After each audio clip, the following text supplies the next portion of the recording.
পানবাবু গানটাকে অনবদ্য এবং নিখুঁত।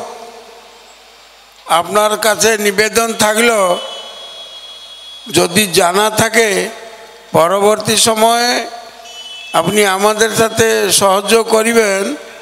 যদি গৌর না হইত কেমন হইত কেমন ধরিতাম দে, রাধার মহিমা প্রেম রসসীমা জগতে জানাতো কে। যদি জানা থাকে তবে সহযোগ করবেন আমাদের সাথে। জয় গুরু জয় গুরু। ঠিক আছে, না হলে যদি জানা নাই তবে 1000 টাকা ঠাকুরকে প্রণামী দিবেন। ঠিক আছে, ঠিক আছে, জয় গুরু। বেশি না মামুলি। এরপর স্বাগত ভাষণ অশোক আশিস মিশ্র, উনি আছেন তো?